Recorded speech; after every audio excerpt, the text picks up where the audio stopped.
반갑습니다. 우리 금요일 아침 열왕기상 말씀 함께 보겠습니다. 오늘 15장 25절부터 32절까지의 말씀입니다. 유다의 아사왕 둘째 해에 여로보암의 아들 나답이 이스라엘 왕이 되어 2년 동안 이스라엘을 다스리니라. 그가 여호와 보시기에 악을 행하되 그의 아버지의 길로 행하며 그가 이스라엘에게 범하게 한 그 죄 중에 행한지라. 이에 이사갈 족속 아히야의 아들 바하사가 그를 모반하여 블레셋 사람에게 속한 기브돈에서 그를 죽였으니 이는 나답과 온 이스라엘이 기브돈을 에워싸고 있었음이더라. 유다의 아사왕 셋째 해에 바하사가 나답을 죽이고 대신하여 왕이 되고 왕이 될 때에 여로보암의 온 집을 쳐서 생명 있는 자를 한 사람도 남기지 아니하고 다 멸하였는데 여호와께서 그의 종 실로 사람 아히야를 통하여 하신 말씀과 같이 되었으니 이는 여로보암이 범죄하고 또 이스라엘에게 범하게 한 죄로 말미암음이며 또 그가 이스라엘의 하나님 여호와를 노엽게 한 일 때문이었더라. 나답의 남은 사적과 행한 모든 일은 이스라엘 왕 역대지략에 기록되지 아니하였느냐. 아사와 이스라엘의 바하사 왕 사이에 일생 동안 전쟁이 있으니라. 열왕기상 15장 1절부터 16장 28절에는 남쪽 유다 그리고 북쪽 이스라엘의 왕 7명에 대한 이야기가 기록되어 있습니다.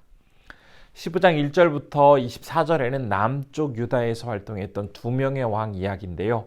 바로 아비암, 아사에 대한 내용이 있었고요. 오늘 본문인 15장 25절부터 이제 나머지 뒷부분에는 북쪽 이스라엘에서 활동했던 5명의 왕 이야기입니다. 그 중에서 오늘 말씀은 북이스라엘의 2대 왕이었던 나답 그리고 3대 왕인 바하사에 대해서 소개하고 있습니다. 이스라엘이 남과 북으로 나뉜 이후에 북이스라엘의 초대 왕이었던 여로보암이 22년간 통치한 후에 그의 아들 나답이 이제 왕의 자리에 오르게 되는데요. 하지만 그의 아들 나답은 2년이라는 짧은 기간밖에는 왕의 자리에 있지 못하고 바로 3대 왕에게 왕의 자리를 넘겨주어야 했습니다. 그렇게 짧은 기간밖에는 통치할 수 없었던 이유가 과연 무엇이었을까요? 26절 말씀을 보면 나답은 아버지 여로보암의 악행, 즉 하나님의 말씀을 떠나서 백성들이 죄를 짓고 우상을 숭배하도록 한 그 일을 동일하게 진행했다라고 전하고 있습니다. 자기의 왕권을 견고하게 하기 위해서 블레셋 사람에게 속한 기브돈을 침공하였습니다. 하지만 그때 전혀 생각하지도 못하게 이사갈 족속의 아히야의 아들이었던 바하사가 반역을 일으켜서 왕위를 그에게 빼앗기고 결국 죽음에 이르게 되었습니다. 나답은 왕의 자리에 오른 뒤에 내부를 튼튼하게 세우기 위해서 어떤 노력을 기울이기 전에 먼저 외부로 나아가서 어떤 눈에 보이는 업적을 세우려는 욕심 때문에 결국 그의 인생은 2년이라는 짧은 기간밖에는 왕의 자리에 머물 수가 없던 것입니다. 사실 새롭게 왕이 되었으면 선대왕의 업적을 살펴보면서 계승할 부분을 잘 유지하고 또 잘못된 부분은 보완하기 위해서 연구하는 그러한 시간들이 필요하죠. 또 백성들이 불만을 가지고 있다면 그 마음을 잘 헤아리면서 그 백성들의 마음을 얻기 위해서 참 많은 노력을 기울이면서 자신의 지지 기반을 든든하게 하는 그런 시간과 작업이 필요했습니다. 그러나 나답은 그런 그런 과정을 소홀히 여긴 채 겉으로 드러나는 업적만을 쌓기 위해서 무리하게 기브돈이라는 전략적인 요충지였던 이 지역을 차지하기 위해서 노력하다가 결국 비참한 최후를 맞이하고 있습니다. 이 말씀을 보면서 우선 중요한 교훈 한 가지를 얻게 됩니다. 우리가 어떤 자리에 오르게 되었을 때 먼저 내 실력을 드러내 보이거나 대단해 보이는 어떤 목표를 이루어서 나를 나타내 보이려고 하는 그러한 시도를 하기보다는 먼저 내부의 결속과 정비를 하는 것이 더 중요하다는 사실입니다. 우리가 건물을 지을 때에 정말 높은 건물을 쌓기 위해서는 그에 합당한 충분한 지하 기초공사가 이루어져야만 안전하고 높은 건물을 쌓을 수 있습니다. 이와 같이 중요하고 큰 일을 하기 위해서는 먼저 보이지 않는 내면, 안을 든든하게 세워가는 정비 작업이 우선적으로 이루어져야 합니다. 급하다고 이 기초 작업을 대충 하고 눈에 보이는 것만 크고 높게 쌓으려고 하다가는 반드시 어느 순간 부실한 기초 때문에 커다란 위기를 맞이하게 될 것입니다. 여로보암의 아들 나답 역시 준비도 제대로 안 된 상태에서 자신이 무엇인가를 나타내 보이기 위해서 섣불리 전쟁에 나아갔다가 이사갈 지파의 아이야의 아들 바아사에게 오히려 반역을 당함으로써 목숨을 잃고 왕의 자리까지 빼앗기게 되는 안타까운 상황이 벌어졌습니다.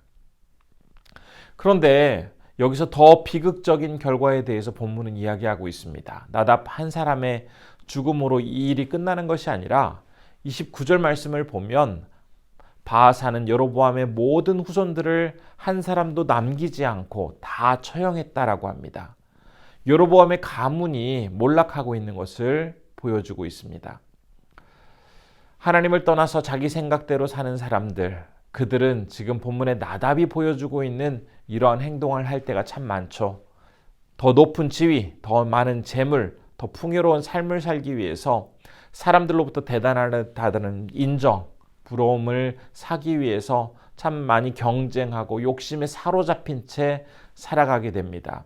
그러나 이러한 행동들은 결국 비참한 인생의 최후를 경험할 수 있게 되기에 우리는 반드시 하나님의 말씀에 순종하며 그분의 뜻을 온전히 지켜나가야 하겠습니다.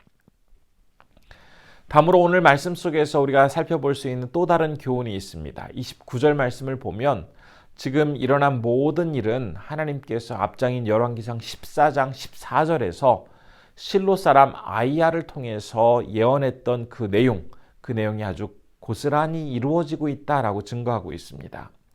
바로 여로보암의 집안이 곧 끊어질 것이다라는 그런 예언이 있었는데 그 예언대로 실제로 지금 여로보암의 집안이 모두 멸절되고 말았습니다. 우리는 이 말씀 속에서 바아사가 왜 어떻게 반역을 일으켰는지 그 내용을 전하고 있지 않기에 그 내용은 분명히 알 수 없습니다. 그러나 그 바아사의 악한 행동마저도 하나님은 당신의 말씀을 이루는 수단으로 사용하십니다. 우리는 성경의 역사 속에서 하나님께서 악인의 행동을 통해서 당신의 뜻을 이루어 가심을 참 많이 본 적이 있습니다. 과거에 이집트, 바벨론, 페르시아의 왕들, 그들은 분명히 하나님을 경외하는 왕들이 아니었음에도 불구하고 하나님은 그들을 통해서 당신의 백성을 다루셨고요. 또 신약 시대에도 외식을 일삼고 있었던 바리새인과 서기관들의 그 악한 행동으로 예수님은 십자가에 못 박히셨지만 하나님은 그 십자가 사건을 통해서 인류 구원이라는 대사명을 이루셨습니다. 비록 세상 사람들은 자신이 하는 일이 구체적으로 어떤 의미가 있는지, 이것이 어떤 결과를 초래하는지 알지 못한다 할지라도 하나님은 그들의 무지한 행동을 통해서 당신의 백성들을 연단시키시기도 하고 또 당신의 사역을 이루어 나아가십니다. 바아사 역시 하나님의 말씀에 순종하며 올곧게 살아간 사람은 아니었지만 그가 저지른 반역을 통해서도 하나님은 당신의 말씀을 이루어 가셨습니다. 이렇게 하나님께서는 이 세상에서 일어나는 모든 일들을 통해서 당신의 말씀을 반드시 이루시는 하나님이시라는 사실을 우리는 이 말씀을 통해서 또한 바라보게 됩니다. 세 번째로는 본문에서 우리가 발견할 수 있는 중요한 사실이 있는데 바로 인간에게 주어진 회개의 기회는 영원히 존재하지 않는다라는 사실입니다. 나답은 아버지 여로보암이 하나님 앞에 철저히 잘못하며 살아가고 있는 것을 계속해서 보며 성장하였습니다. 그 모습을 보면서 아버지처럼 하나님께 죄를 짓지 말고 나는 돌이켜야지 라는 그런 마음을 가질 수도 있었고 그의 잘못된 모습 속에서 얼마든지 나답 자신은 회개할 기회가 있었음에도 불구하고 그는 하나님 앞에 회개하지 않았습니다. 그리고 어느 날 전혀 예상하지 못했던 그 순간에 바아사의 반역으로 목숨을 잃어버리고 말았습니다. 그에게는 영영 회개할 기회가 사라져버리게 된 것이죠. 이 모습 속에서 우리가 어떤 회개할 내용이 있을 때, 잘못한 부분들이 있을 때 그것을 인식하지 못하거나 회개할 만한 믿음을 가지고 있지 못하고 있다면 그 자신의 잘못에 대해서 그 문제가 있음을 진정으로 인식하고 회개하는 그러한 용감한 회개의 사람이 될 수 있도록 우리는 또한 힘써야 하겠습니다.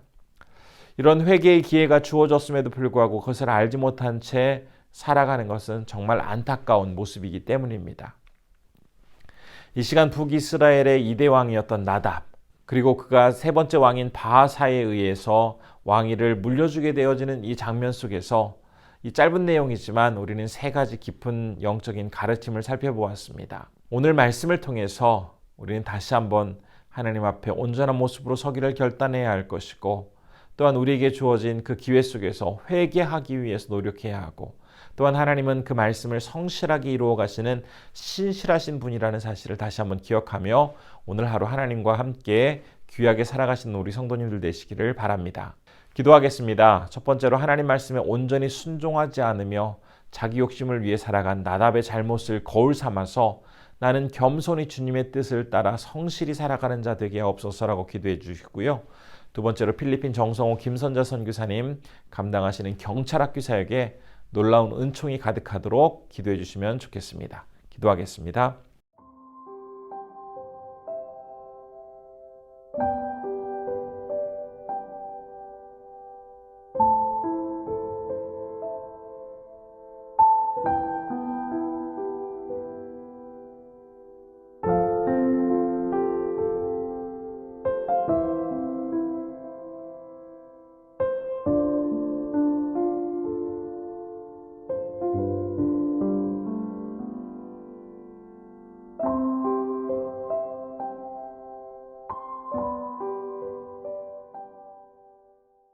존귀하신 아버지 하나님, 오늘도 살아계셔서 우리와 함께하여 주심에 감사드립니다. 오늘 말씀 속에서 아버지에 이어서 북이스라엘의 2대 왕이 된 나답에 대해서 살펴보았습니다. 아버지의 잘못을 고치지 않고 너무나 섣불리 자신의 업적을 과시하며 나아가기를 기대하고 있다가 결국 큰 위험에 부딪혀서 멸망에 이른 나답의 모습을 보았습니다. 하나님의 때를 기다리며 성실하게 말씀에 순종하지 못한 채 나의 이름과 나의 목표만을 위해서 살아가다가는 결국 나답과 같은 안타까운 모습이 우리에게도 벌어질 수 있음을 이 말씀을 통해서 우리가 깨닫게 해주옵소서. 또한 악인의 잘못된 모습을 통해서도 당신의 약속을 이루어 가시는 하나님의 모습을 보았습니다. 하나님은 반드시 그 약속을 지키시는 성실하신 분이라는 것을 또한 우리가 기억하게 하시고, 또한 오늘 말씀 속에서 다시 한번 주님께만 온전히 헌신하며 나아가기를 결단할 수 있도록 붙잡아 주옵소서. 오늘은 필리핀에서 사역하시는 정성호 김선자 선교사님을 위해서 기도합니다. 하나님께서 건강을 주시고 모든 상황을 선하게 인도하여 주시고 특별히 경찰학교를 통해서 놀라운 부흥의 역사가 일어나게 도와주시옵소서. 이 하루도 성도님들께 건강을 주시고 어느 곳에 있든지 하나님께서 안전하게 지켜주시길 간절히 원하오며 예수님의 이름으로 기도드립니다. 아멘.